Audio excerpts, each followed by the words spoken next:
Warning, use of this product may alter your perception of reality.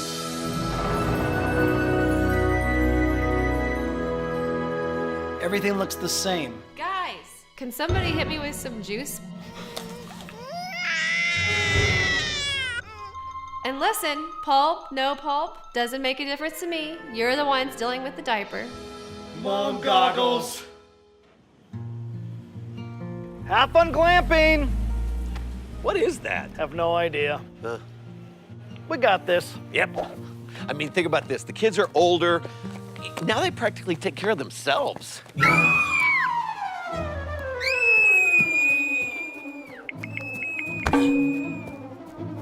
Nobody understands me.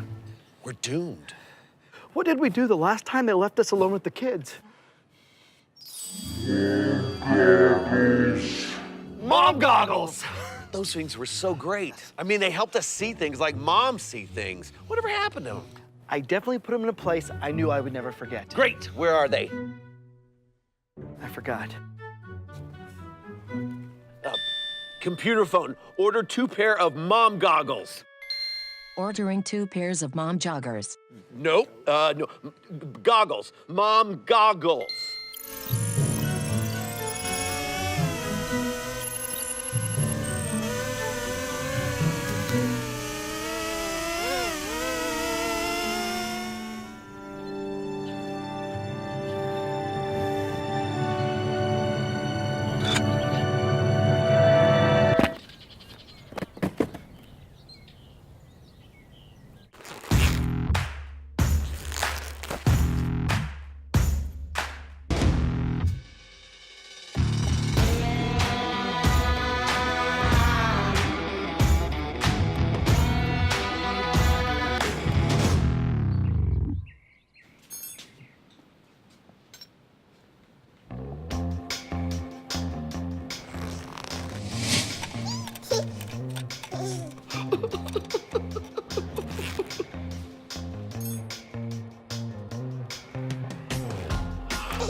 You'll always be my baby.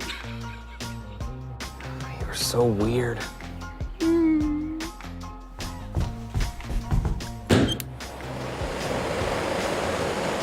No, no, no.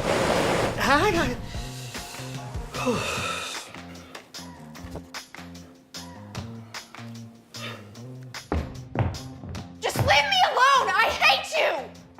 You come back here and say that to my face, young lady.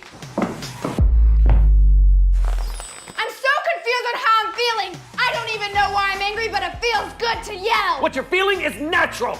You truly are a gift from God, and I hope you know I'm always here for you. You're the best dad in the world. I'm sorry I don't tell you that more often. I am gonna cry like a man-child at your wedding. Stop looking at me!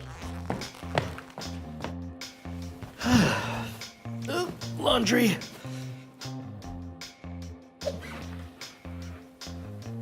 Look at this mess. It is literally a pigsty in here, mister. How are you gonna organize your life if you can't organize your sock drawer? First, it's unmatched socks. Then, unfinished homework. Then, kicked out of school. Next, jail.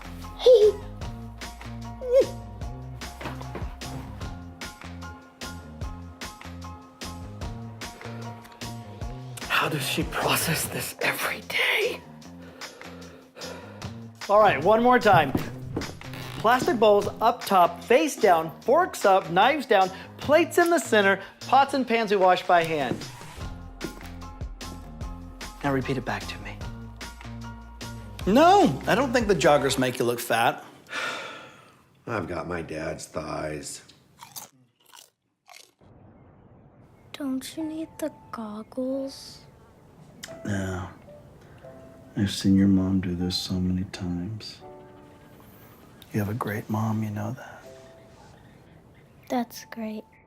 Can you hand me the barf bucket? Okay, here we go.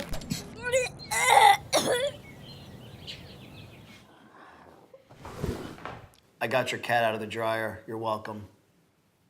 I don't own a cat. How do they do it? Cats? Moms. How do they do all of this without the goggles? They don't need them. Moms have this God-given ability. Yeah, it's like no matter what the circumstance, they always see the best version of what their kids can be. Moms are a little glimpse of heaven.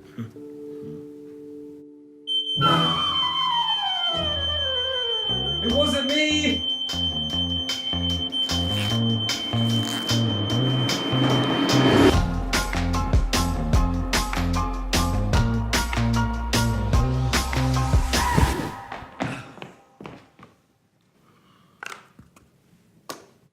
Is that so hard? Hey, good morning. It's our day, girls. It's our day. It doesn't matter if you're one of the single ladies, all the single ladies, single moms, married moms. How about you bonus moms? Some people call you stepmoms. Yeah? How about the Mr. Moms in the crowd? We're going to recognize Mr. Moms today, too. Well, today is our day, and I'm so glad that I get to be up here in hot pink to talk to you all today. You know, in the Bible, it says that her children lift her up or rise up and bless her. Her husbands also praise her. Whew, I love that. And God says that we are altogether beautiful. We are flawless. We are his masterpiece. That's something to celebrate, don't you think? Anybody have mothers? We're going to celebrate anyone who has mothers. So we've got it all covered today. So today it's all about the numbers. So I'm a numbers girl. I especially like numbers that have dollar signs in front of them. Anybody else? But today we're going to talk about number 5 and number 110. So it just so happens that the 10 commandments, the 5th commandment says, honor your fathers and mothers. Yes, so we're going to do that today. And today, in the spirit of 10, is the 110th anniversary of Mother's Day. So 110 years ago today, Ann Jarvis lost her mother and was having a memorial service for her mother on this day. And in tribute to her mother, she handed out carnations, which was her mother's favorite flower, and it just took off. People were like, this is cool. They do need to be recognized. And a few years later, President Woodrow Wilson declared the second Sunday of every May as Mother's Day, and here we are. So there's a little history lesson for you. So today, in the spirit of 5, I want to talk to you about 5 categories of motherhood. Now, I'll talk to you about a few subcategories under each category, but I promise I'll get you all out by midnight tonight. So the first category is having a mother. Now, don't confuse that with, I'm just like my mother. I've turned into my mother. How many people, when my father is mad at me, he'll tell me, you're just like your mother. It's never like on a positive note. I found that very interesting. So I hope that everyone had a wonderful mother like I did. I know that she was custom built for me. She still to this day demonstrates the most incredible unconditional love that I could never live up to, but it's nice to aspire to be like she is. But I know that not everyone had the kind of mother like that, and that's okay. Today's going to be an encouraging day for you as well, because in Psalms it says that you formed my inward parts. You knitted me together in my mother's womb. I praise you, for I am fearfully and wonderfully made. The beauty of it is God picked her, whether you picked her or not. So are you going to try to judge God on a decision that he made? If you're going to, let me please stand very far from you when you're doing that. So in Timothy, that was really a letter from Paul, and he was writing to Timothy, acknowledging Timothy's awesome faith came from his grandmother and mother. So right there, even Paul recognizes the value and what you can see in children who have been brought up under faith-filled parents or mothers. So Be encouraged if you fall into the category where you're like, yeah, my mom was not like that. And if you start giving me the buts, but my mom wasn't like that, or but that's good about your mom, you need to be encouraged that God didn't make a mistake when he chose her to be your mom, because you are still fearfully and wonderfully made. So be encouraged. So the great American pastime is making fun of moms, right? That's what we do. And some of the goofy things that they say and that are ingrained in our minds and souls forever. So I just picked a few momisms that either I've said, but mostly that my mother said. I won't read all 20, I'll skip around, but the first one is always what moms say from the minute we are like 2 seconds old, when they say, what do you say? Thank you. What do you say? Please. What do you say? Right? What do you say? What do you say? Or, don't make me come over there. Do not make me come over there. Or, here's one, wipe that smirk off your face, or I'll wipe it off for you. That's right. Because I said so, that's why. Put your coat on or you'll catch pneumonia. Really? Really? I think that's pretty proven that we won't, or don't go out in wet hair or you'll get pneumonia.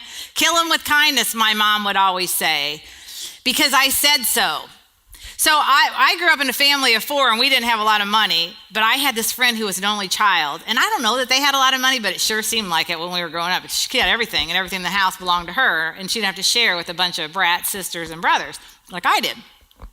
So I would always come on, well, Sherry this, well, Sherry that. And my mom would say, well, listen, if you think it's so much better over there, you just go live with them. Anybody ever get that from your parents or give that? How about if they jumped off a bridge, would you? Yep, so we've all used them. So here's a momism from a mom who's had just about enough. And I got this off of Facebook this week, and I hee-haw laughed. It said, I don't know karate, but I know crazy, and I know how to use it. Yeah, how many times have we either said or thought, I'm going to lose my mind today? There it is. I know karate. I don't know karate, but I know how to use it. And then the best momisms are, I will always love you no matter what, right? We've all said it, and hopefully we've all heard it. And no one will ever love you like I do, like your mother does. And then my favorite secret one is, you'll always be my favorite. My mom won't admit to that because there's probably siblings in the room, but that's my favorite. Okay, the second is being a mom. Being a mom, it ain't easy. It sounds so good and so easy, and whatever stage you're in, whatever kind of mom you are, you had, it's funny how we are all so misinformed about how it's going to get easier after, right? After the bottles and the diapers, it's going to get easier, right? After the terrible twos and the tantrums, it's going to get easier. After preschool, after elementary school, after the science project, after the hormones, after the sassy teenagers, it's going to get easier. After the dances, after the last minute, I forgot, I'm supposed to bring refreshments to school tomorrow and it's 9:30, right? Anyone? It doesn't ever get easier. When you meet the teenagers and you're like, are you Jekyll or are you Hyde today? You need to tell me who I'm dealing with here, because of all the hormones that they're going through. And then even when they get finished with school and they get married, you go through the engagement and the wedding ceremony and the babies, and there's always motherhood. It's never over. It's never done. So for all of you who are just hearing this for the first time, there's not a finish line until you're on the other side of earth. That's when it's over. I think that there needs to be some kind of a preacher in the delivery room that we have, it's more than a covenant when you get married. You talk about death do us part. That's the agreement we need to have in the delivery room, because that's when it ends. So it's never over. The Proverbs said, start your children off the way they should go, and even when they are old, they will not turn from it. All the time, we're going to talk a little bit more and more about that, about being a mom and the huge role that we have as mothers. And Mr. Moms, there are some dads that are serving as a mom and dad. And it reminds me of the story of a man who's walking along the beach. He's a single dad playing mom. and dad, and he's praying, and God is just so taken with him and how faithful he is. And he said, "You've been such a faithful servant. I want to do something extra special for you. What could I do for you?" And the man said, "I've always wanted to go to Hawaii, but I'm afraid to fly." He said, "Build me a bridge." And God said, son, do you know the engineering that would go into that? Do you know the manpower that? He goes, "Why don't you pick something else?" And the guy said, "Okay, well, I've been married twice, and both of my wives said I was very insensitive. So can you just please tell me how a woman thinks?" He goes, "Do you want that bridge to be 2-lane or 4-lane?" So it's hard to figure out how we think and then pile that on top of trying to figure out what our kids think. We moms need goggles ourselves sometimes, right? That was so darling, though, and that is so true that we know when we hear something that they're saying this, but they really mean that. I used to say I have to squeeze the ugly out of my kids. Sometimes they would come home or they would get sassy, and I would squeeze until they would laugh. They didn't think it was funny at first. But we have to remember that I spanked my kids. Feel free to send all the emails and texts you want. I think it made them better. I did not beat them. I did not leave my handprint, but I left an imprint on them. That this is the way it's going to go. You're going to grow up in my house in a godly world or an ungodly world in a godly house. Here's the way it's going to have to go. So we have to remember that. And I also thinks that the size of the litter matters. Isn't it so funny? On first children, wow, everything's perfect, right? Not everyone can hold them because, it's not safe, and only you know how to prepare their food. But I love bath time routine. Here is just an example. First child, we bathe them, we massage them at bedtime, we tell them stories, sing songs, prayers, and then we tuck in the blankets.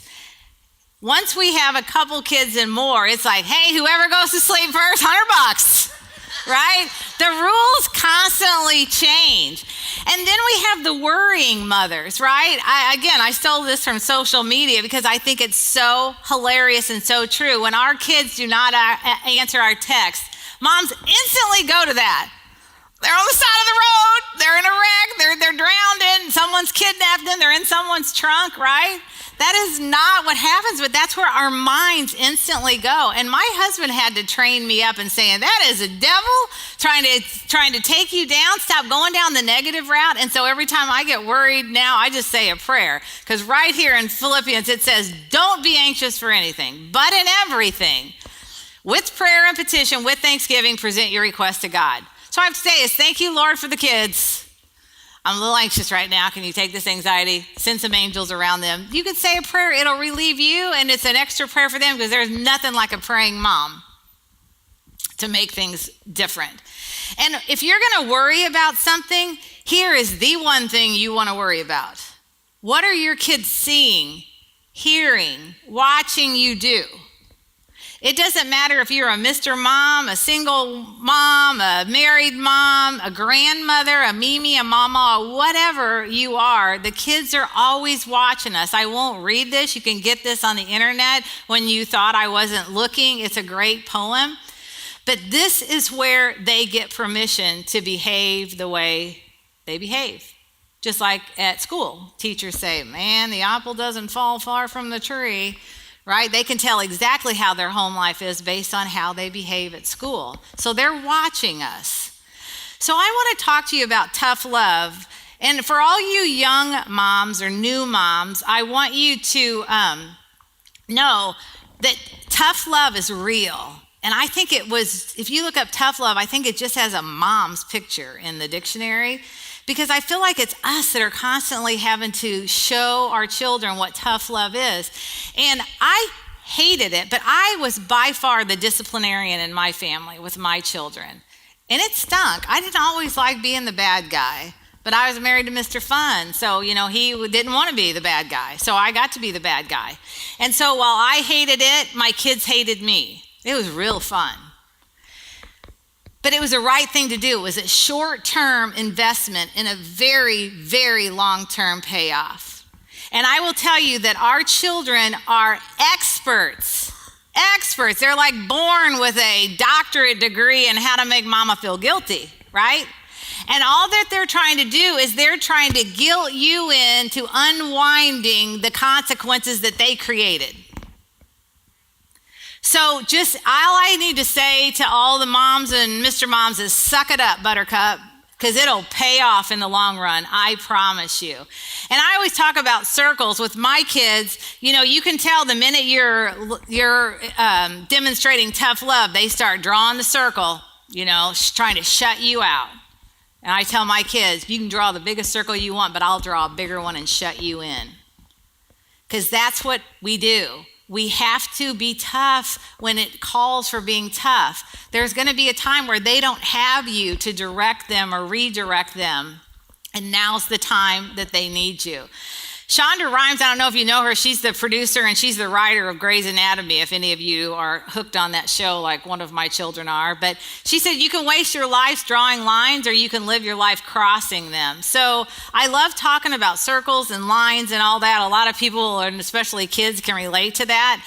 But just don't be shaken by the guilt and don't give up because it's tough. That's part of parenting. And so in Isaiah it says, for though the mountains be shaken and the hills be removed, yet my unfailing love for you will not be shaken. There's your role model. Don't be shaken. It's called tough love because it's tough. So keep it going.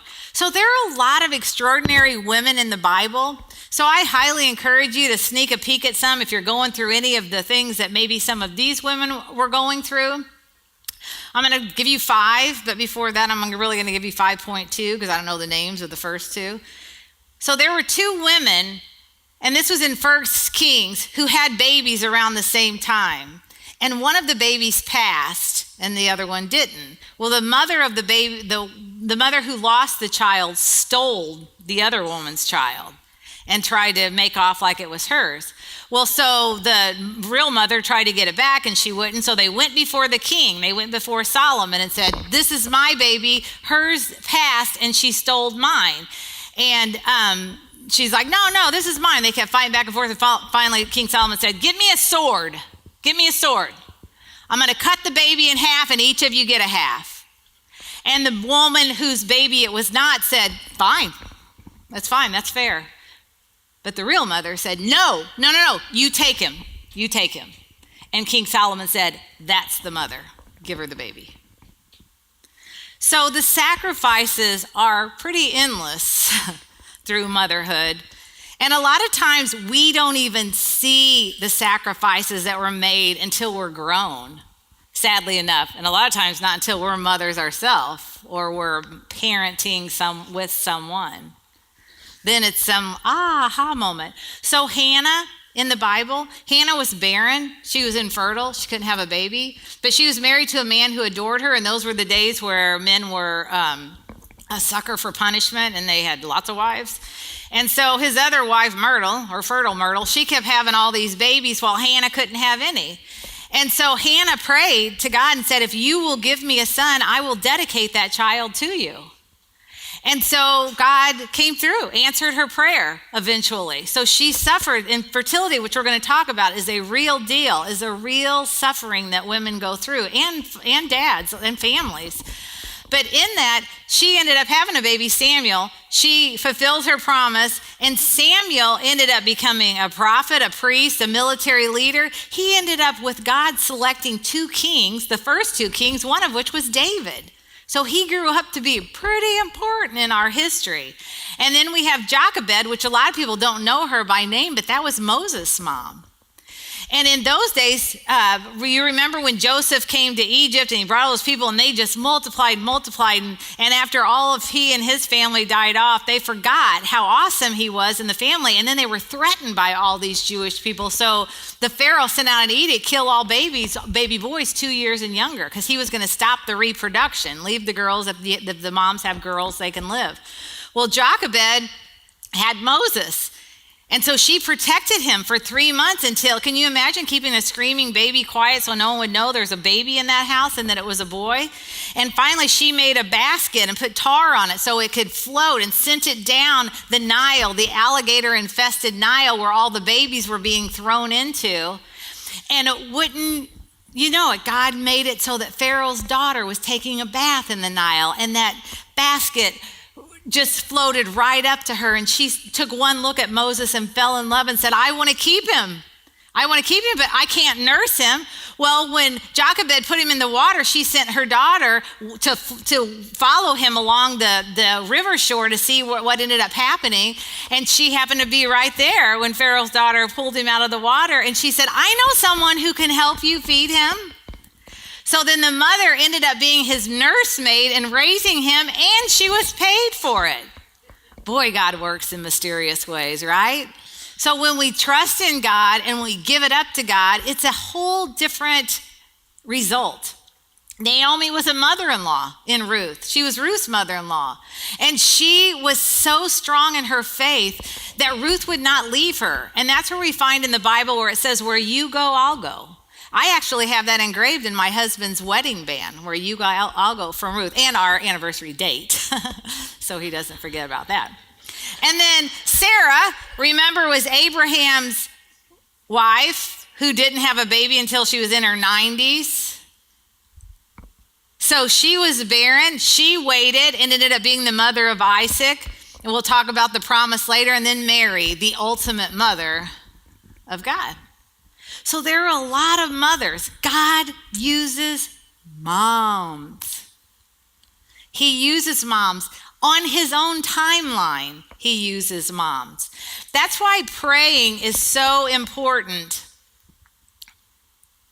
Not sure why my slide, there we go. The power of a praying mom. I don't know if any of you have ever read anything from Stormy Omarjan. She writes anything that starts with the power of the praying. She's the author, more than likely. It's praying wife, praying husband, praying mother. This is a great prayer book over your children. You can see mine's pretty abused. And there's praying over adult children too, but I still use baby prayers over my adult children because they just sound better coming off my mouth. But Ryan, last night, Pastor Ryan preached in Alton, and I was listening to him online, and he said something. He said, prayers go where moms cannot. And I love that. And I text him, I'm like, oh, great quote. I'm so using that tomorrow. He goes, it was a total God thing while I was up there on the stage. So obviously someone needs to hear that in our church today. God uses moms and God responds to prayers. Never stop praying. I always say, whether you see anything happening or not, I promise you things are happening when you pray. Good enough? So even Abraham Lincoln, our 16th president, said, I remember my mother's prayers, and they have followed me, they have clung to me all my life. All that I am and hope to be, I owe to my angel mother. There's nothing like a man paying respect to his mother. There's a tip for some of you today. You want to be a super son. Becoming a mother. Becoming a mother is really what I want to talk about.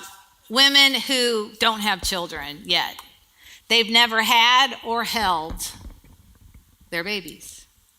And when I say never held, that might sound a little odd to some of you, but that's for people who have lost children and miscarriages, or they've given their baby up for adoption and didn't hold it after they had it. So there are a lot of different moms out there.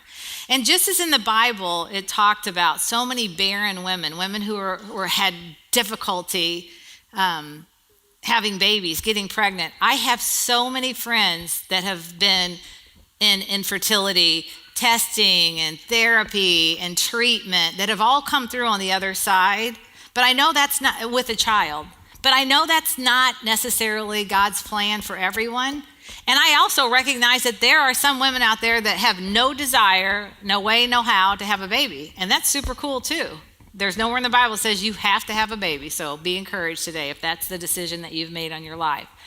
But for women who are suffering with infertility, it is literally a roller coaster ride every single month when they start their period. Can I say that in front on the microphone? It's a natural thing. I did. It's over. So it is, because every month they want to be pregnant, but as you know, when you start your period, that means you're not pregnant. So just little birds and bees up here. So I know that I interviewed a lot of women for today about infertility, and the one thing that they said was they feel alone, even though they know they're not. They struggle to celebrate with others because it's almost like when you buy a red truck, like Pastor Daren said last week, then all of a sudden all these red trucks go by. The minute you can't get pregnant, everyone else can. They don't even have to try. Or you'll see kids galore. You can't get away from kids and pregnant moms and pregnant commercials. It's just incessantly in front of them. And so they feel very resentful and they have a hard time celebrating. I'm going to give you some tips. In the event that you have a friend who's going through infertility, if you have some big celebration that you're about to have or unveiling that you're pregnant, somebody else is pregnant, they want to celebrate with you. Give them a heads up. Don't bring them to the party and then do it. They can't on demand cover up the feelings that just pours out of their emotions. And oftentimes, for women who are struggling with infertility, they're in some kind of treatment for that, meaning there's some medication to make them more fertile, or so that just plays with their hormones and their emotions as well. So we have to be sensitive. We also have to be sensitive to asking. You know how we're just trying to make conversation, say, so when are you guys going to have kids? If that can't stop coming out your mouth, when they answer you, just stop. Don't keep poking at them. Oh, really? Why is it or don't ask that. That's almost, if they don't have children, they'll let you know when they're going to, okay? So it's probably really best if you can avoid asking them about that.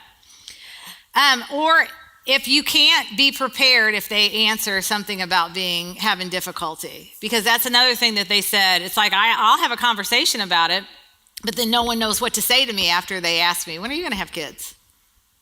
So we just need to be very sensitive.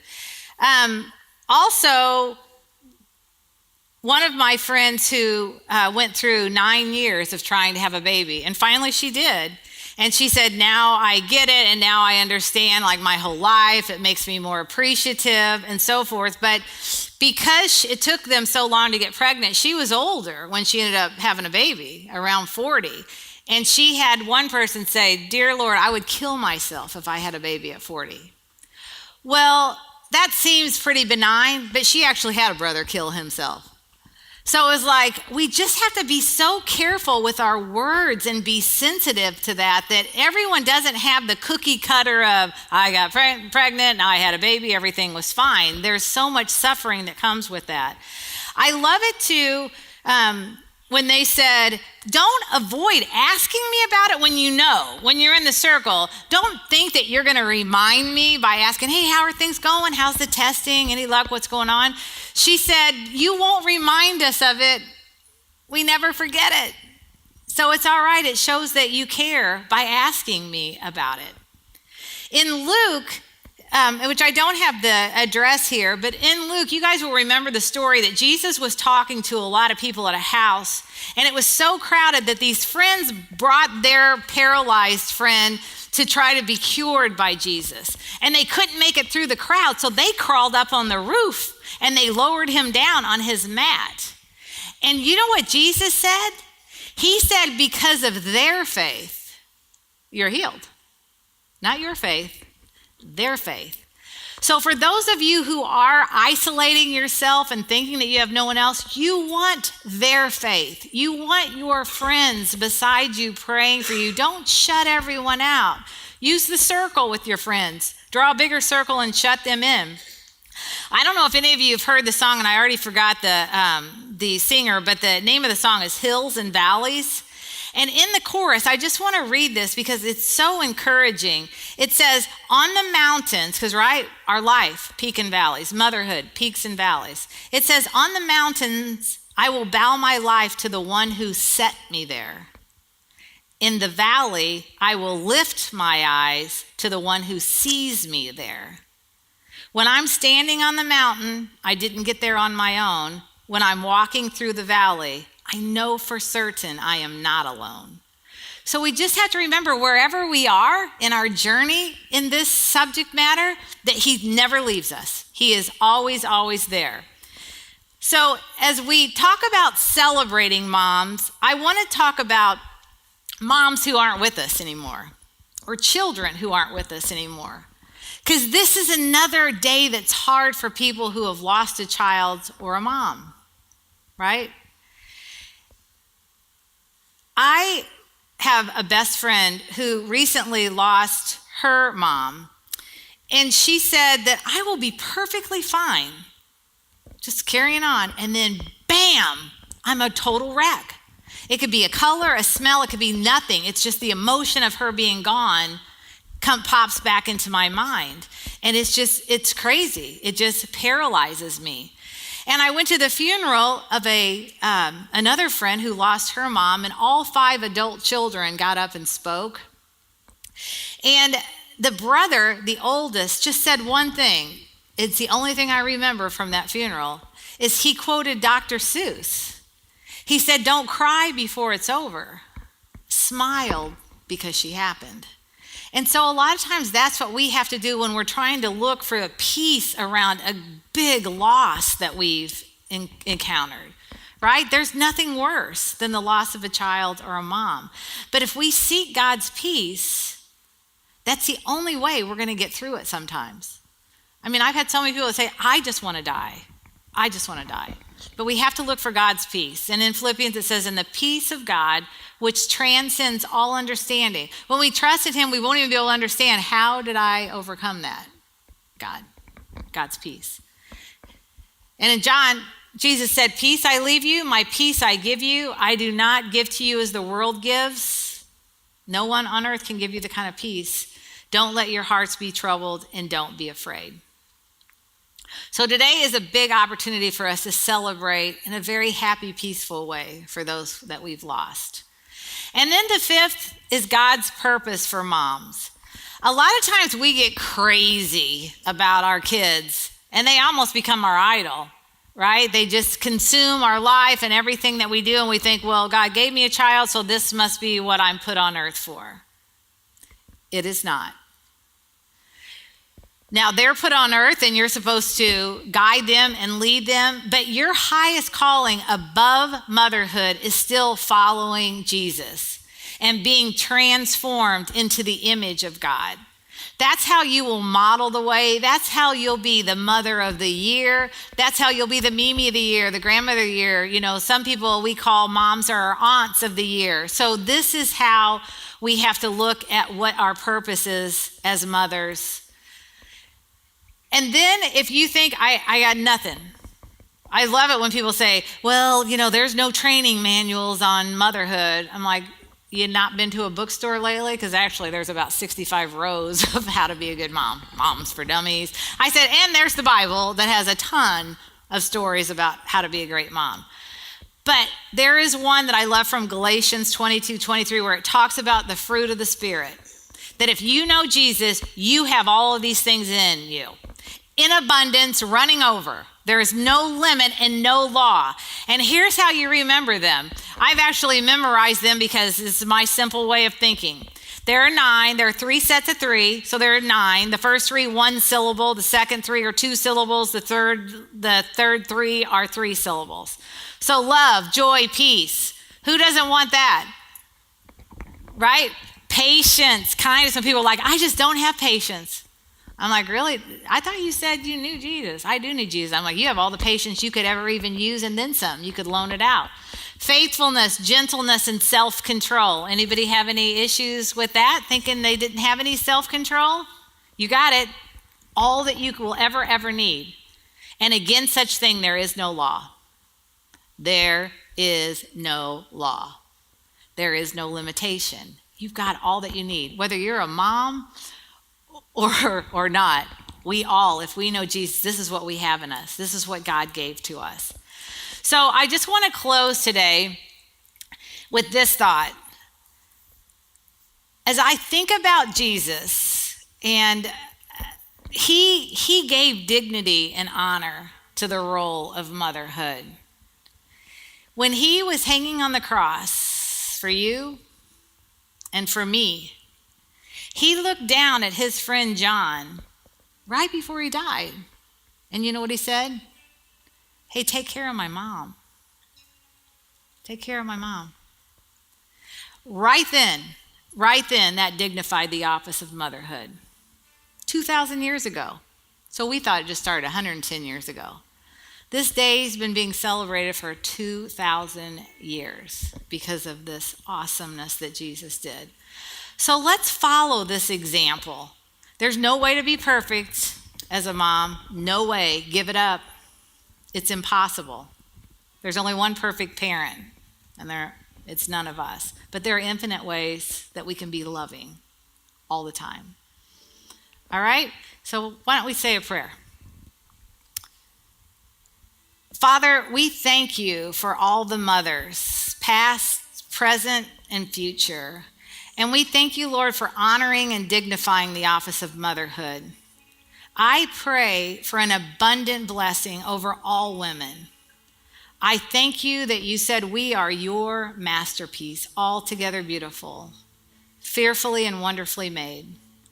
I pray that all of those who are suffering with infertility or loss, who have never had or held their own baby, that you would heal the wounds and prepare the wombs for your glorious miracles ahead. In Jesus' name, amen.